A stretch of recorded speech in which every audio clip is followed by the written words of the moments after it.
Right, hello, welcome back. It's Dr. Jen Crenshaw, and we're here for Human Resources for Healthcare, class with Florida Atlantic University's College of Business.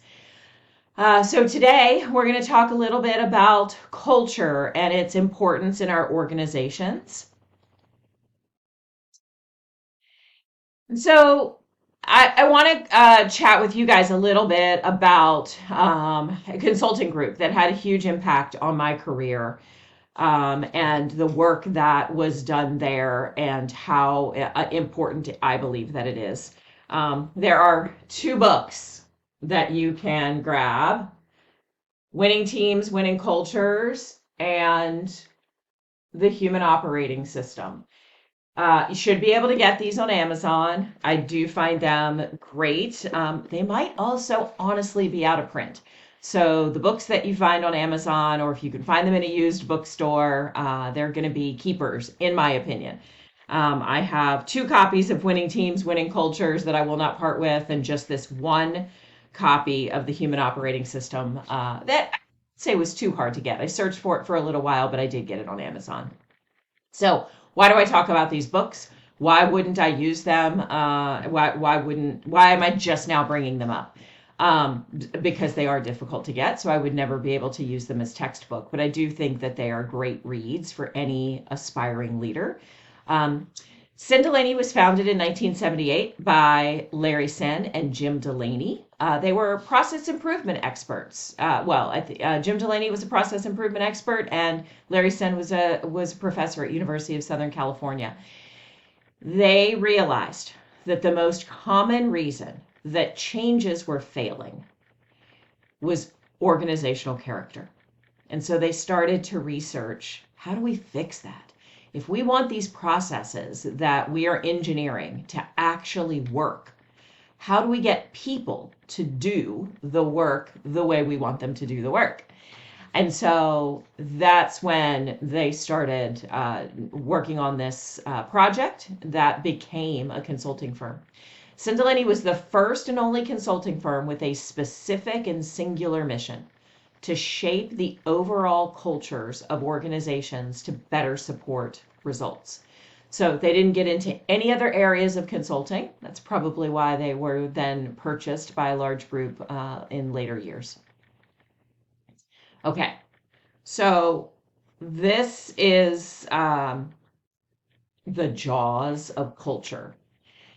And, I think that we realize that it is the behaviors of people that determine whether or not our processes or our mission is brought to life through our processes, right? But let's say you want to implement a new EMR, or a new payroll system, a new performance management process, right? Let's say that you start up an entirely new location and you have to integrate that into the overall work of the organization. That's the initiative, right? That's the change that we're trying to make. And that goes through, right, all of these different potential cultural barriers, right? Things like internal competition between business units and functions, like turf issues, like a we they attitude. Unfortunately, we've seen that. Lack of agility or ability to quickly adapt. Hierarchical top down tendencies and a boss driven leadership style. I find that most leaders are trying to move away from that today, but I think it still exists out there. I think you still find it. Bureaucratic tendencies, a lack of innovation, right? Like everything as a policy, everything as a process, not encouraging new and different ways to do things can be a barrier. Having a majority of your organization, or even just pockets of your organization, take on like an observer critic culture, right? So I'm just going to sit back, watch and see if this works. I know they say this is the new right way. Let's see. Let's see if this really works. Do things. Imagine bringing in any machine learning, or everybody's talking about AI type tools right now, and just having people say, not for me. I don't want to do that. And then there's just an entitlement mentality of like, look, I've been here. I've done this job. I know what works and what doesn't work. Don't bring me that newfangled stuff. Um, Lack of accountability, excessive blaming and excuses. Again, it's unfortunate. You would think that grown adults in the work environment would be able to take accountability, but you often see it's a not my fault type attitude. Just, as individual leaders in your organization, if you ever feel yourself thinking or feeling it's not my job or it's not my fault, we're going to talk about some tools here a little bit later in this video about, how do I pull myself out of that thinking? Then, of course, trust issues and hidden agendas can always be a challenge, can be the jaws of cultural barrier that you see here. Conflict avoidance, polite but passive aggressive behaviors, right? We think, well, I want to work in a nice culture. I want to work with nice people. Well, yeah, I want to work with nice people too. But is that really a winning team and a winning culture? And I would say no. If it's a tendency to be, passive aggressive, or just, if it's meetings after the meetings and not speaking up when decisions can be made, but complaining about it later, that's not really nice. You may appear to be nice in a group setting, but then, what are you saying quietly to the people you trust? And so we can guard against those behaviors as well. So we're going to talk a little bit about how do we guard against some of those behaviors, because we know that the culture is built through individual leaders, through teams. And so let's talk about a little bit about how we can affect individual leader behavior as well as team behavior. So one of the key principles that Larry Sinn found in his doctoral dissertation research is that organizations tend to take on the characteristics of their leader. So maybe some of you have been influenced by this teaching or know this work very well because of different organizations you've worked in, but oftentimes you'll hear people talk about the shadow of a leader, and that's what we're talking about here. What is the leadership shadow that you cast? If you are leading a team, the way you show up on a consistent basis is teaching your team that this is the way we behave here, and that's that shadow that we're talking about. So James Baldwin once said, children have never been very good at listening to their elders, but they have never failed to imitate them, right? And that's the same idea that we're talking about here with the shadow of a leader, that, whether you think about it from a family and a parenting approach, right? You tell your kids, don't do this, don't do this, don't do the, I think the classic one for all of us is, right, not to curse, right? And we've all seen the funny videos of the kids, where the parents are like, where did you learn that word? And the child is like, you say it. And so, we ask our team to behave in a certain way, and then we find maybe that there's a lot of complaining or pushback, or we're not getting the kinds of behaviors that we would hope for. The first place we have to look is our leaders. What shadow is the leader casting? And I would say in all cases, you start with yourself as a leader to ask that question.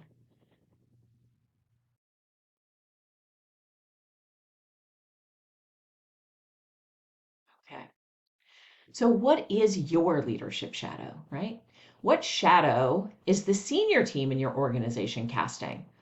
What's the good news? What's the bad news, right? This is the way to really start asking these questions, is the way to really start digging in and finding out okay, what problems might we need to solve in this situation, right? So once we understand what we mean by the shadow the team is casting, then we can really kind of dig in.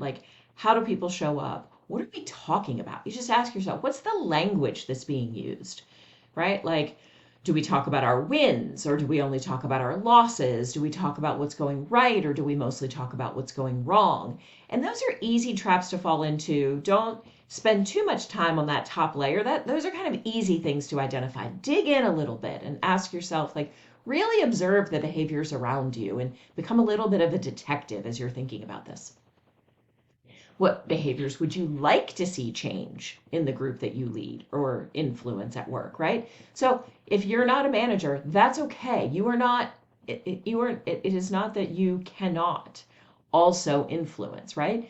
If you find that you are falling into a trap of living in the shadow your leader cast, you can step out of that shadow, right? Like, you have a choice to behave differently, and you can choose to do that.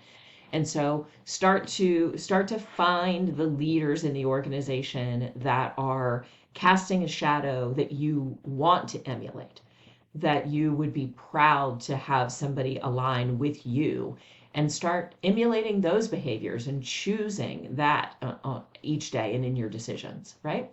So what do you want to see change in the group that you lead or influence? And then how do you have to show up differently to cast that shadow? And I'll just say, like, if you have children or younger people that you influence in your personal life, what are they learning and picking up based on your behaviors? What are your positive behaviors? What do you need to watch out for? What shadow do you cast, right? One of the things that we talk about a lot in our culture right now is like the time we spend on our screens. You guys are in virtual education right now, so it's hard. You're almost all of your extra time is spent on your screens, either on your phone reading things or on your laptop reading things or at your desk, right? But, just really thinking about, like, okay, if we are saying to the young people in our lives, right, get off your screens, get out, be more active. What are we doing to model that behavior, right? What shadow are we casting there? And again, these things aren't easy. These are not easy questions, right? I'm not suggesting that, you're going to turn off this video at the end and be like, let me go cast a new shadow. No, you have to really think about, like, where is this happening? What are the behaviors that I would want to change, and how do I do that? One quote, and this was how I was first introduced to the greatness of Don Shula's leadership, was through Sid Delaney, because this quote is in the Winning Teams and Winning Cultures book. When teamwork kicks in, nobody can beat you. And all right, what are the 8 signs of a high performing team? Do they make decisions unselfishly for the greater good of the organization? Or do they tend to make decisions in their own self interest? Is your team seen by the organization as being aligned on goals and priorities? Do team members consistently assume best intentions? This is one of my favorite. I see this all the time in organizations. Just had a conversation with a young professional the other day who, said, obviously that person ignored me. And we had a whole conversation about, what makes you assume that they intentionally ignored you versus assuming best intention, that it was a busy or difficult day and maybe they didn't see, or maybe, you're saying it was in Teams, and so you saw the little eye come on. So that they did see it. Okay. Maybe they did, but maybe they were distracted while seeing it and it didn't fully register without it. Do any of us have had those things happen to us? I certainly know that I've had them happen to me, where I did technically read it, but I didn't really process it, and then I didn't take action on it. And I would hate for somebody to think that I was intentionally ignoring them when that happened. I would never intentionally ignore anyone. And so that, like, let's assume best intentions. Or, is there an assignment of motives, right? Especially if there's a disagreement. Do we openly discuss issues in meetings?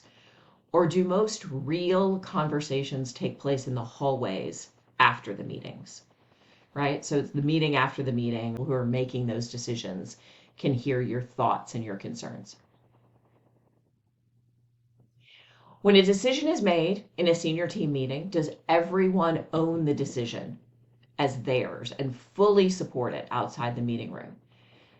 Do they all walk the talk by living the values, right? Do they have integrity, right? Do I do what I say I'm going to do? Are my words matching my actions? Are we acutely aware of the impact that our shadow is casting, right? And it's learning a little bit about the shadow of a leader that helps us be more aware of that.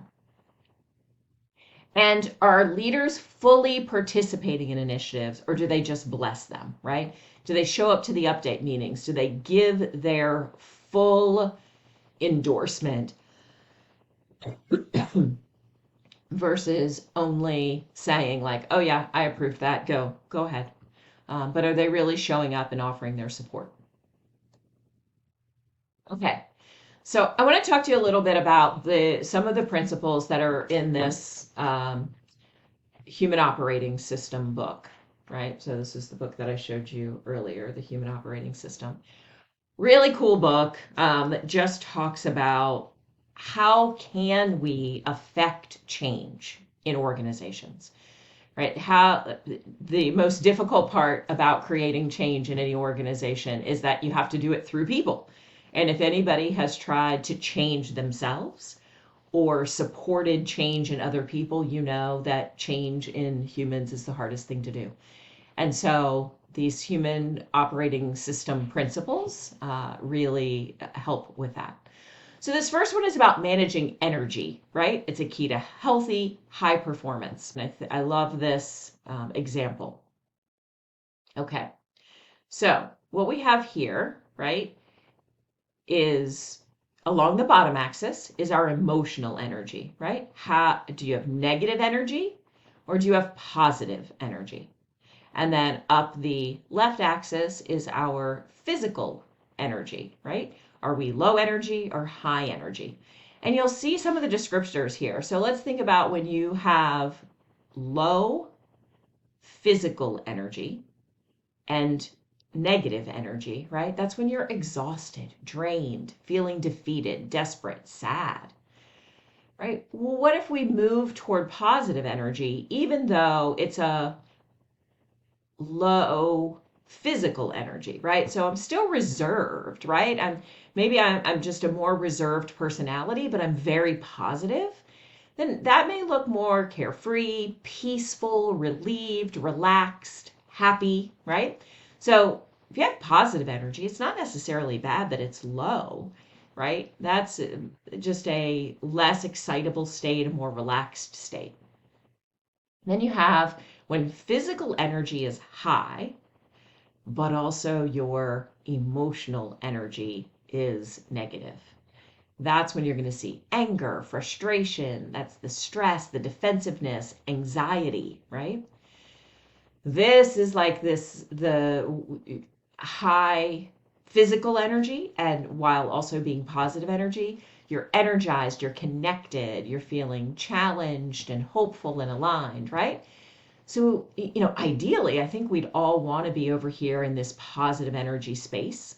And so, like, what are some of the ways that we can manage that energy? And that's really up to us, right? This is where like workplace wellness comes into play. Like, how do we make sure that we have a workplace that doesn't encourage that we're sitting over here in this negative energy?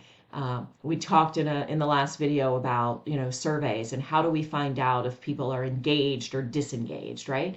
And I think we talked about some of the same words, right, to go with disengagement versus right these same words to go with engagement. All right, so that's a little bit about energy management. So this is actually an area that I spend a lot of time on in my organizations. I try to help people be mindful of like how are they coming to work? Are they coming feeling lots of positive energy, feeling like truly energized? And it doesn't have to mean like that bouncing off the walls energy. It can be a peaceful, relieved energy. But we want to stay over here closer, in this 5 to 10 range, closer to positive energy. All right. Human operating system principle 2. Our thinking drives our behaviors. Another favorite of mine. Okay. Love that. I use the results cone so often to help managers see how they can help, especially employees that are struggling, right? Because if you're not getting the results that you're looking for, so let's say, it's an individual employee who really is not getting they're not meeting their goals, they're not getting results. And you have sat down with them, you've talked with them, you think they're trying hard, but they're not quite getting there, right? It's not about trying hard or not. It's not about effort or no effort, right? It's about what is their thinking, right? A famous story from my time at Burger King is, you're teaching a new employee to make Whoppers. And there is a very specific way to make a Whopper. There's a very specific stack, right? The burger, the cheese, the onion rings, or not onion rings like fried onion rings, but the onions, right? The rings of sliced raw onion, the tomato, right? The lettuce, but also how much mustard, how much ketchup. And so when you're training a new person, if that person really is not a big ketchup fan, but they like mustard better, right? Do they take it upon themselves to change the recipe just a little bit, right? And they're like, yeah, here's the ketchup. But then here's the mustard. And they put on, instead of one ring of mustard, they put on two, right? That changes the profile of the Whopper. It changes the recipe. So now, let's say you've a situation where you keep having Whoppers come back as not quite right. And you don't know why this new like you're watching and like you're not counting their rings necessarily, but you're seeing like they're making them, like it looks like they're making them right, they're making them in good time, like you're not sure why they're having so many returned Whoppers. And so you start asking questions. Tell me about tell me about how you make your Whopper. Tell me, like, are you following the process? Yes, I am, except, you know, I think you guys got it wrong. I think it's a little less ketchup and a little more mustard. You got it, right? This is what's happened. Their thinking, right, is that we've gotten the recipe wrong. And so their behavior is they fix it. The result, people are bringing those Whoppers back, right? Feels like a little bit of a silly example, but I think it illustrates it really well. So I like to use it. I've been using it now. It's been 15 years since I worked at Burger King, and I continue to use that example because I think it's one that we can all resonate with. So, right. So with the results cone, I think, if you are a leader of teams, right, you aren't getting the results that you're looking for, start with really getting to know your people. Find out what they're thinking. Find out what thinking is driving their behaviors. And you're going to find out how or why they're getting the results they're getting, right? Okay, great tool. I hope that you'll look into it a little bit more and use it. Human operating system principle number 3. Our state of mind or our quality of thinking determines our effectiveness and quality of life, right? So if thinking drives our behaviors, gets our results, let's talk about the quality of that thinking, right? What do we mean by that? So when we think about the quality of our thinking, we bring out a trusty old tool, the mood elevator. And again, this comes directly out of the human operating system work. So the mood elevator helps us think about, like, look, when we are not at our best, right? When we are kind of in those bottom floors of our mood, depressed, angry, stressed, self-righteous, judgmental, right? This is not our best self. This is not where we make our best decisions. This is likely not when we are our most creative, right? But then our best decisions, our creativity, our best selves show up as flexible, adaptive, right? We have our sense of humor. We are appreciative, resourceful, creative, grateful, right? We talk a lot about, like at least strive to find those things that you're grateful for. And we hear about, people using gratitude journals and different tools around gratitude to help elevate their mood. There's a reason that you hear about all of that, right? Because we find that it works, right? And so we keep talking about gratitude journals, and we keep looking for like count your blessings one by one, right? And so kind of this middle rung, right? What if I am in a bad mood? What if I am feeling defensive and insecure? What if I am feeling worried or anxious? Okay, what can I do about that? How can I elevate my thinking? The suggestion here is that this middle ground, right, this ground floor is curious and interested. When you feel yourself behaving at work out of any of these lower level mood floors, right? Make a choice. Get curious. Get interested. Start asking questions. Start learning, right? If a boss's behavior is what is making you feel defensive or anxious, start asking questions. Get curious, right? Why is this happening? What's going on? Be interested. Ask yourself, what could I do in this situation? Look, I'm not saying take on all the blame. I'm not saying take on all the accountability. None of this here is saying the boss might not be wrong, that maybe they do have some wrong behaviors that created a natural defensive feeling because you're protecting yourself. That's okay. Own it, name it, choose curiosity, and then start to choose these higher level moods. Again, great tool. Hope you'll think more about it. Hope maybe you'll dive into some of the research that supports it. I find it very useful. All right.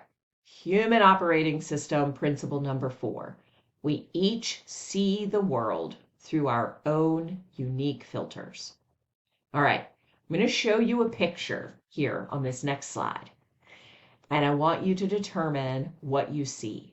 There are 2 distinct pictures at least. There might be more, but I'm going to give you just a second or a couple of seconds with it, and I want to see what you see in the picture. And then I'll point out a couple of specifics. All right, move into the picture. All right. As you look at this, what do you see?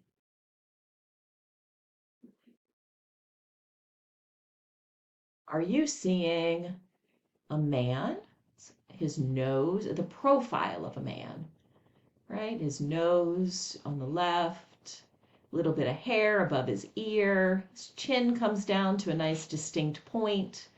Look like you see a little bit of the collar of his shirt. Is that what you're seeing? Okay. Or did you see a woman holding a baby? Just toward the middle of the image, you see her eyes, her nose, her mouth. And then over to the right, you see the baby in her arms. And that line at the bottom is the belt of her dress or her waistband. Right? That point is her elbow. Okay? So, just a really cool example to say, right? Depending on your point of view, depending on your experiences, your eye may catch something a little different than others around you, right? So both are here. The man image with the nose and his mouth, his pointy chin, it's clearly there. I see it very clearly. But so is the woman holding the baby. I see her just as clearly now too. And so maybe you saw both to start with. Maybe you only saw one. But it's definitely just a great reminder that our filters in life help us see things differently. And we should embrace the differences and learn from each other and learn to see things in a variety of ways. All right, so that concludes today's talk on some of the principles from Winning Teams, Winning Cultures. I hope that what you got out of today's session is really just about how can you choose different behaviors yourself to cast a great leadership shadow. How can you manage your energy? How can you manage your moods? And how can you remember that we all have distinct point of view, right? So I'll see you in the discussion threads. Thanks for tuning in today. Have a great day.